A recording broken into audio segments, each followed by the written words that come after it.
The Locked On Podcast Network presents the College Sports Big 3 in 30. The 3 biggest stories in college sports. From our local experts at the Locked On Podcast Network. Bringing you the real story. Why it matters, what's next, who wins the big game, and more, all in 30 minutes. The College Sports Big 3 in 30 starts now with the biggest story in college sports.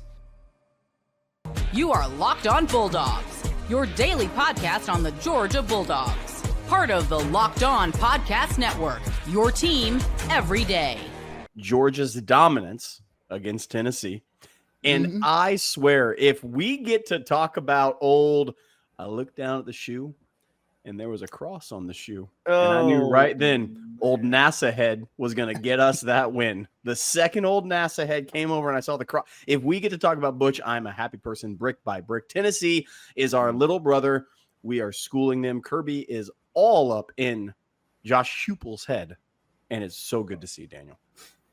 Listen, I don't make a lot of streaks in college football because, to be fair, streaks are for the fans.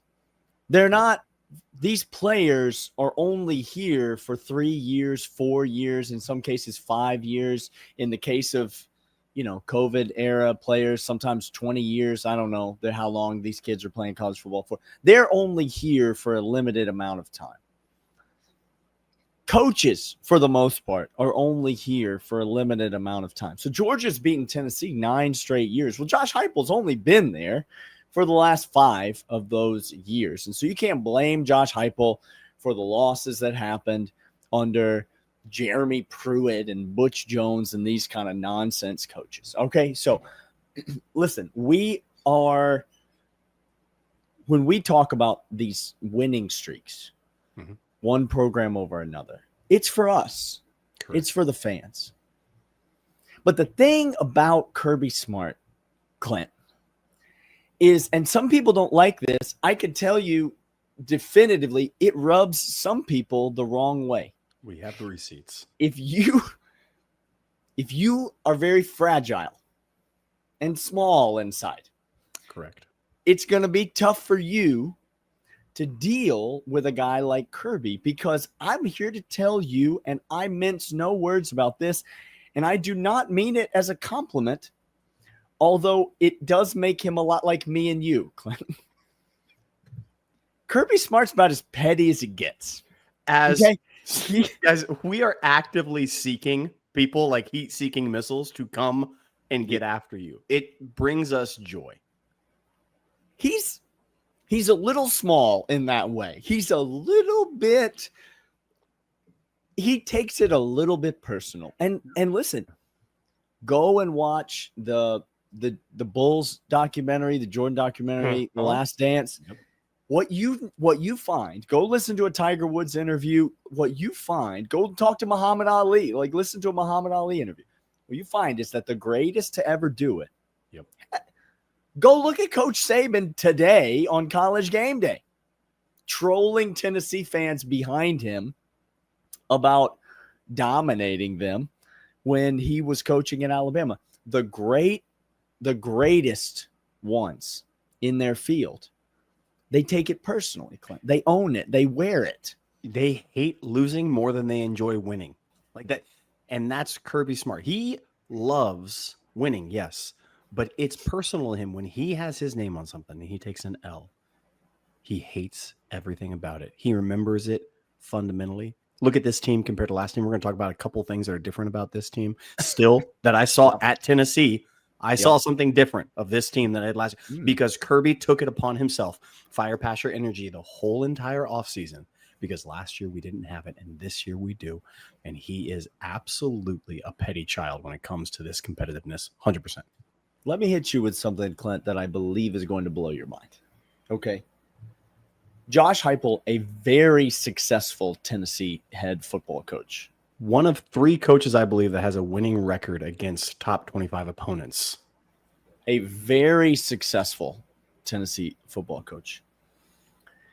During his first and second seasons as the Tennessee head coach in 2021 and 2022, his first two seasons at the helm, between those two seasons, he accumulated a 14-game home winning streak. It's very good. Do you know who ended that winning streak, Clint? Who was that? I think you do. I do.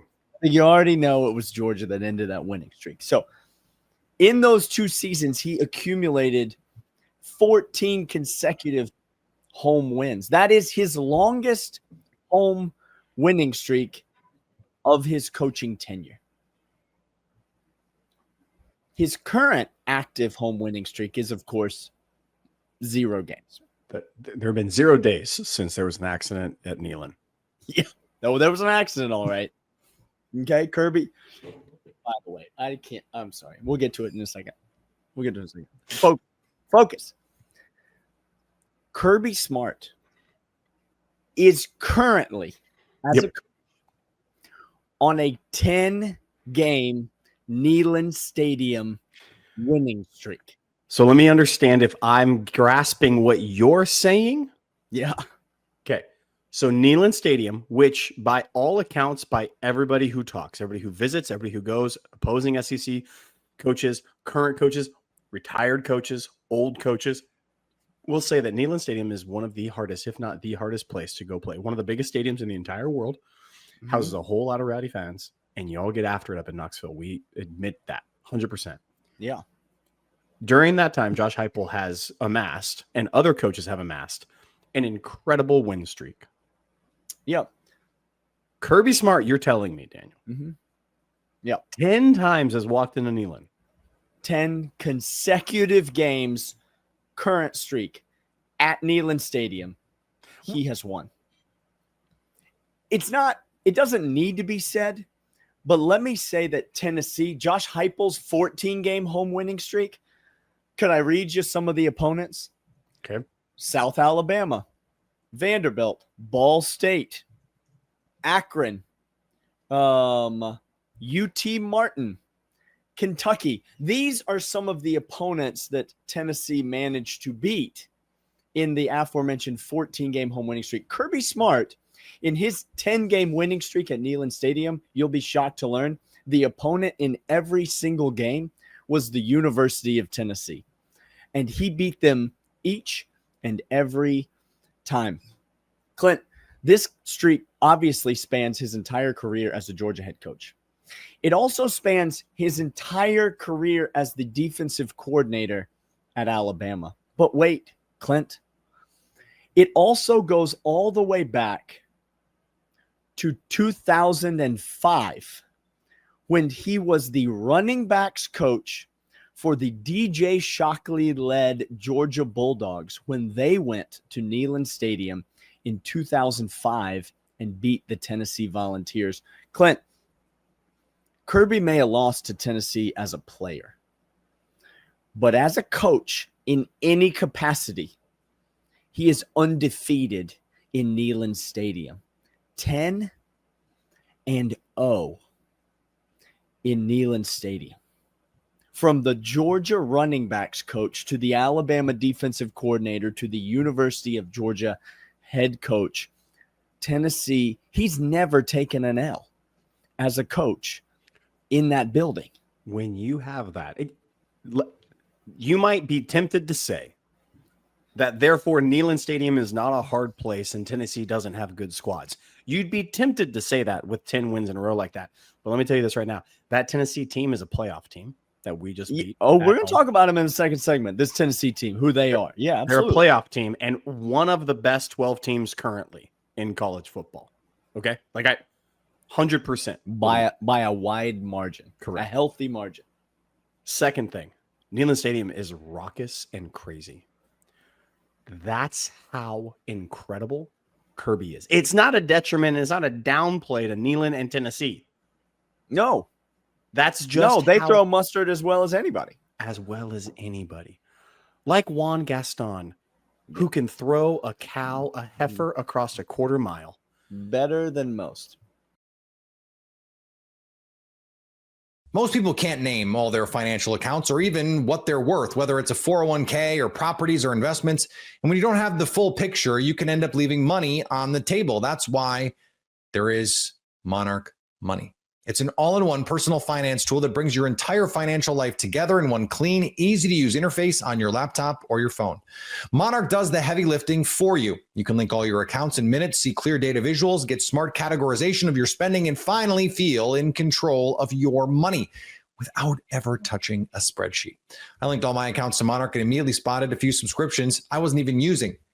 Canceling those all can save you money every month. Don't let financial opportunities slip through the cracks. Use code LOCKEDONNFL at monarchmoney.com in your browser for half off your first year. That's 50% off your first year at monarchmoney.com with code LOCKEDONNFL. You are Locked On Vandy, your daily podcast on the Vanderbilt Commodores. Vanderbilt did simple better. And honestly, physicality is the cornerstone of this team. This team, they're serious contenders.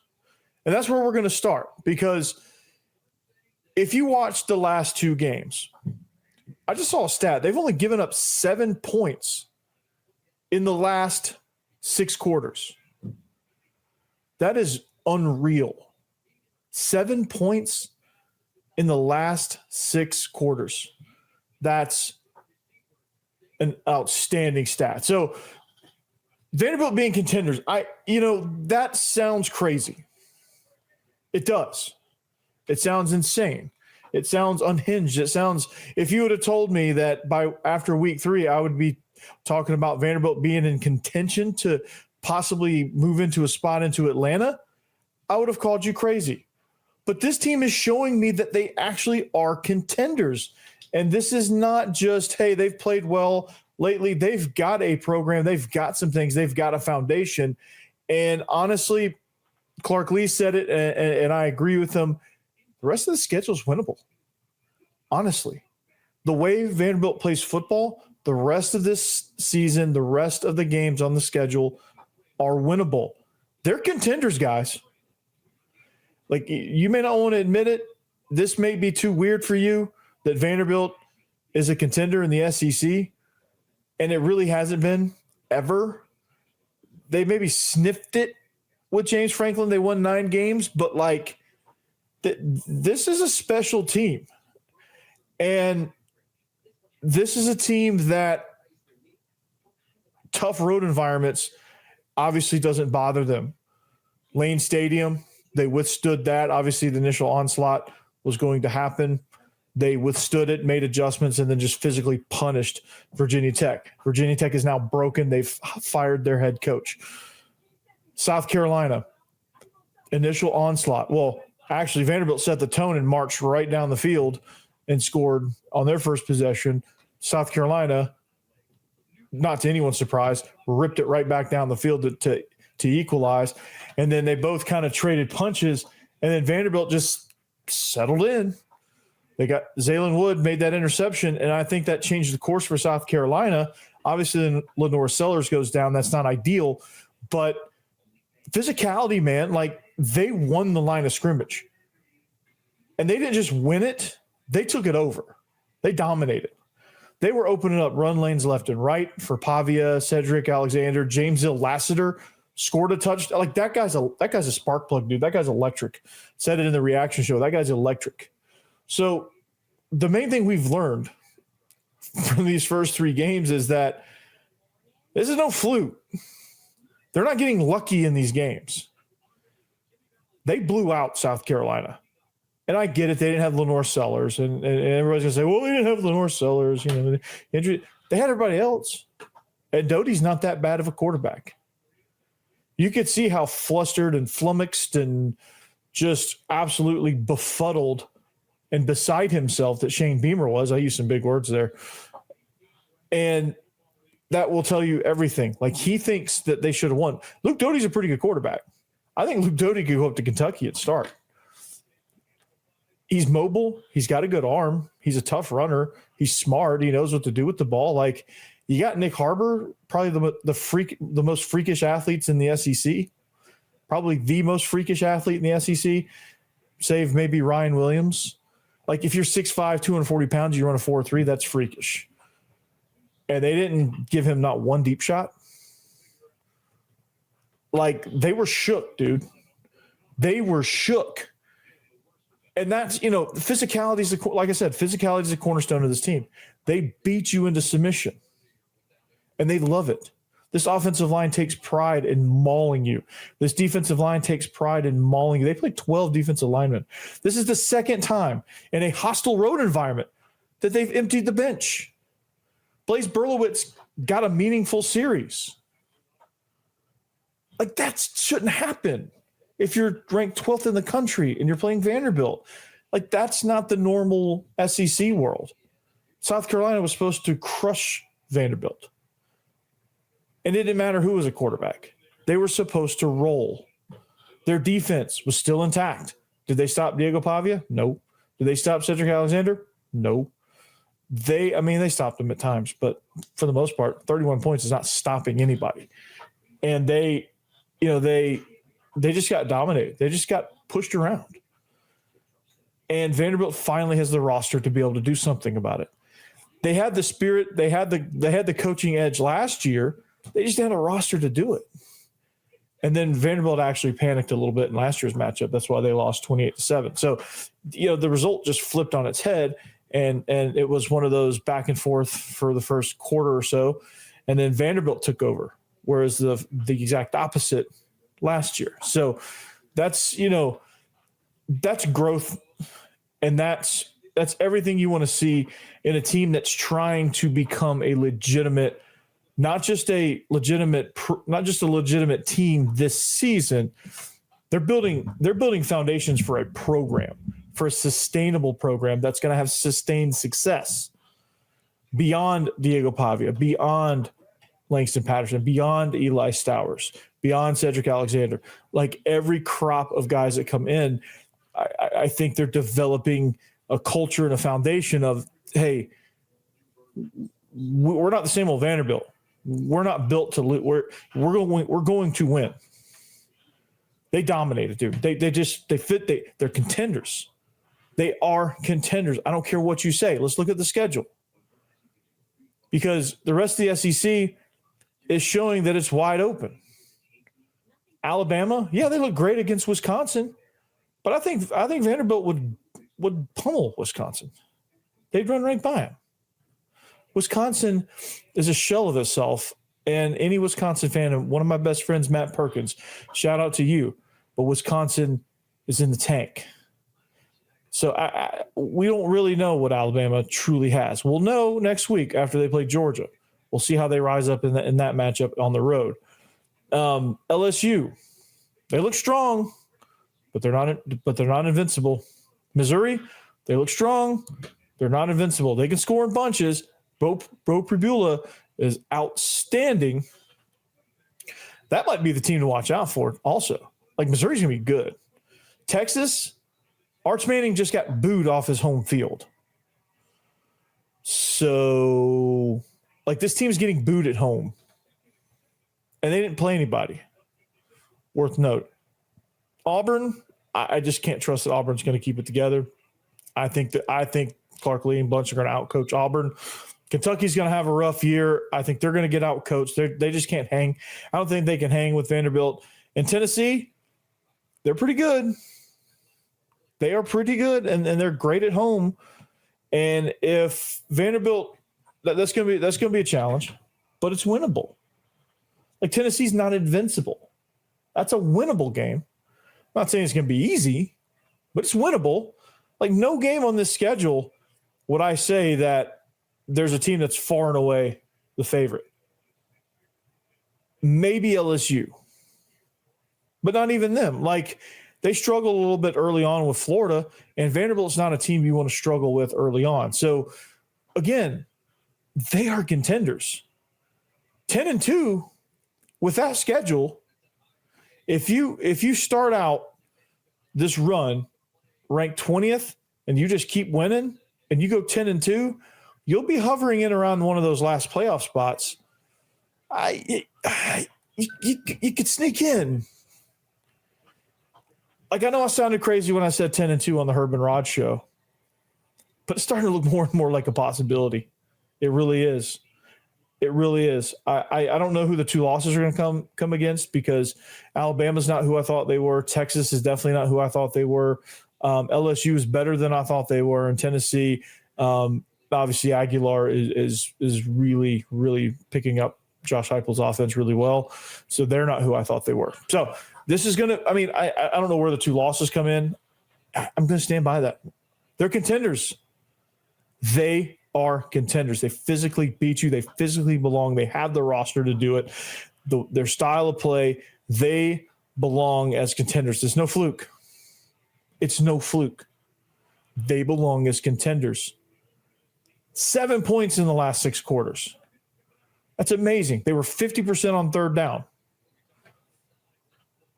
As I'm recording this, last night. They had 323 total yards. They had 35 minutes of possession.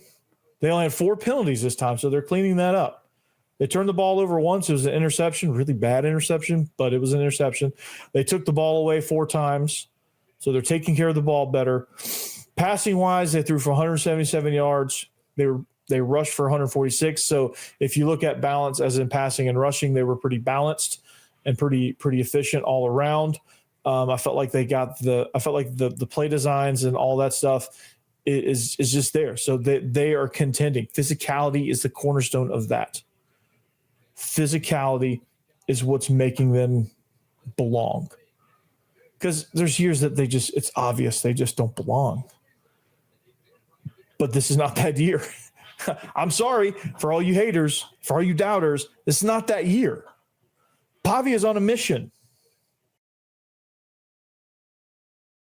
The NFL season is finally here, and FanDuel is making sure you're ready for kickoff with a can't-miss offer. Right now, new customers can bet just $5, and if your bet wins, you'll get $300 in bonus bets to use across the app.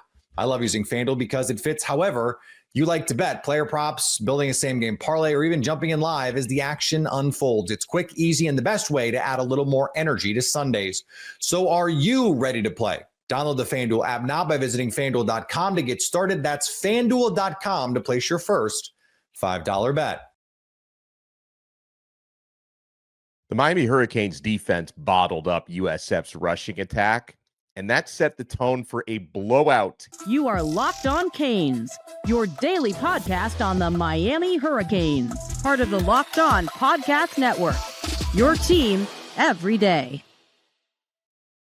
On another Victory Sunday, I am Alex Dono, University of Miami alumnus, co-host of Locked On ACC and host of Postgame on the Hurricanes Radio Network. And thank you so much to the everydayers for making Locked On Canes your first listen. We're available free wherever you get your podcasts. We're free on YouTube. We're part of the Locked On Podcast Network, your team every day. Today's episode is brought to you by FanDuel. Right now, new customers can bet just $5. And if your bet wins, you'll get $300 in bonus bets to use across the app. Download the FanDuel app today. So much to break down after this 49-12 belt to behind session that Miami put on the Cinderella USF Bulls on Saturday night. As a result of that, and as a result of Miami improving their standing as one of the best teams in college football, College Game Day is coming to Coral Gables next week before the Hurricanes take on the Florida Gators. We'll talk about that. We'll talk about yet another freshman wide receiver breaking out. It's not the one who already broke out the first couple of weeks. Josh Moore, welcome to big time college football. Let's talk about the top performers and the top factors in Miami's 49-12 beatdown of the USF Bulls. It was not a perfect performance. There are things that we can nitpick. There was sloppiness at times, but let's start with the good. So one of the factors for the USF offense that everybody, myself included, was talking about all week was containing dual threat quarterback Byron Brown, who entered this game against the Hurricanes as USF's leading rusher, a guy who can hurt you with his legs. He hurt Florida with his legs last week, hurt Boise State, hurt a lot of teams last year, not so much Miami last year or this year running the football, but you knew Miami would have to be prepared. And the Hurricanes held Byron Brown. He did, hit some shots down the field as a passer, but as a rusher, Miami limits Brown to 2 yards on 13 rushing attempts. 2 yards. And I don't know if you had this one on your bingo card. I didn't. Carson Beck outrushed Byron Brown. Miami's quarterback scored a rushing touchdown and ran for 28 yards on 6 carries, as opposed to Brown, who was kept out of the end zone, and Miami held him to 2 yards on 13 rushing attempts. That was something Corey Heatherman, talked a lot about Brown, Miami's defensive coordinator, did in the Monday press conference, and how the Hurricanes would have to be prepared for him. They were prepared for him. And this is another excellent spot on the Corey Heatherman resume, because we were talking about this last week when he was at Minnesota last year. By the way, Minnesota probably misses him a little bit. They just lost to Cal last night. But when Heatherman was coordinating Minnesota's defense, they didn't allow any quarterback to have any sort of success on the ground against Minnesota last year. So Heatherman is continuing that trend now so far with the Miami Hurricanes. Miami's defense wasn't just bottling up Brown. Miami held USF to 40 rushing yards as a team. They were ready for that. Mission accomplished. And, they also did force USF to play from behind a lot and be forced to take shots downfield. But, Miami set the tone early with their defense, and they were ready for everything USF threw at them on the ground. A couple of other stats that I like before we get to individual performers here on Miami's D. Hurricanes held the Bulls to 7 for 19 on third down. That's, a good defensive percentage, about 35% or so. So that really helped negate the tempo of USF's offense, which was another big factor for us leading into the game. If USF is picking up a lot of first downs, they run really, really fast. Their head coach, Alex Golish, who also calls their offensive plays, he's a tempo demon. And if you let them sustain drives, they're going to gas out your defense. You're not going to be able to make substitutes. They didn't sustain nearly enough drives to make that a factor. So Miami's defense was not getting gassed out. That was a big thing for the Canes. When it comes to individual performers on the D, we have to start with Miami's stud duo of defensive ends. Ruben Bain and Akeem Mesidor in this one. They wreak havoc again. Bain and Mezzi combined for 12 tackles, 6 apiece, top of the team, each of them. They combine for 1.5 tackles for loss, a half a sack, and a pass breakup. And, of course, they were both excellent. You have to start with Bain. Ruben Bain was in the backfield constantly. And so far this season, Ruben's playing like a number 1 overall draft pick. And as usual, I think this has been the case all 3 games so far on the Pro Football Focus grades. Bain was Miami's highest graded defensive player for the 3rd straight week, 87.5. That's out of 100 for those PFF grades. Bain played 48 snaps in the game. And Akeem Mesidor graded right behind Hurricane Bain at an 86.8, second on Miami's defense, playing 47 snaps to Ruben Bain's 48. The two of them together, if, and I don't want to get too ahead of myself here, but if Miami is, blessed with that opportunity for a postseason run, if you can get into the college football playoff, maybe even win the ACC this year, because Clemson is not who we thought they were, although Florida State, of course, has looked a lot better, and Georgia Tech. Welcome to the party. They just upset Clemson yesterday. But if Miami is able to make the type of postseason run we're hoping for, being able to have edge rushers like them, and the defensive tackles are also playing really well, by the way. But Bain and Mesidor are going to be a nightmare for opposing offensive coordinators and opposing head coaches to scheme against. A couple of other shout outs on the defense. In Miami's secondary, I know they did allow a couple of explosive plays, but overall they were very good. And it was great seeing true freshman safety Bryce Fitzgerald, one of the many true freshmen playing well for this Hurricanes team. Fitzgerald grabs another interception, and it was in a big spot in this game. For the 2nd straight week, Fitzgerald already got 2 interceptions on the year. This is a guy who not only is a true freshman, but Fitzgerald wasn't even able to be here for spring football because Columbus is not one of those schools that lets you graduate early to enroll at your college. So he's only been on campus since, May, June, and Fitzgerald is playing like a veteran out there. Another safety that I really want to shout out for this one, who's played well and physical all season long, was Jacoby Thomas, the transfer from Tennessee. He puts the big hit on Byron Brown in the second half to force a fumble on USF's second turnover of the game. Fitzgerald interception was the first, and Chase Smith recovered that fumble. Shout out to Chase Smith at linebacker. He had an awesome game. He was second on the team in tackles with 5. He added a pass breakup, the fumble recovery, and 2 quarterback hurries in the game. So, Miami's defense, again, I'm not going to say it was completely perfect, because Byron Brown, he found Chaz Nimrod for a couple of deep shots. The first of those was, an incredible, play when he was flushed out of the pocket. It was a little bit like the play that CJ Carr made against Miami for the Notre Dame touchdown a couple of weeks ago, where he just kind of threw it up and Nimrod had separation, made a great catch. But, Miami's defense overall did really well. And of course, they hold the USF to 12 points. So you can't argue with the results. And also, it was key early in the game, when USF was able to generate a couple of explosive plays and get down the field a little bit, Miami's defense held them to field goals, right? I mean, the Hurricanes were up 14 to 3 when we had that long lightning delay. They were up 14 to 6 at one point. Like, holding that offense to field goals was big. USF's other score was a touchdown and a failed 2-point conversion, but Miami's defense did a great job, and they legitimately looked transformed this year under Corey Heatherman. But let's talk about the offense. I know he threw 2 interceptions, but there's a strong case to be made that Carson Beck had another sensational game. But in a lot of ways, it was the Mark Fletcher show. And yeah, we had another freshman receiver break out in this one. You want to keep it locked right here, my friends. We're reviewing Miami's 49-12 beatdown of the USF Bulls, which is, another ranked win for Miami. Had a ranked win against Notre Dame to start the season. Bethune-Cookman obviously not ranked, and Miami takes out the Cinderella, right? USF coming off an upset against Boise State and an upset win at Florida, and, Miami puts a stop to their great. Now, USF might still end up in the college football playoff as a G5 team because they have everything in front of them, but the Hurricanes passed their test with flying colors.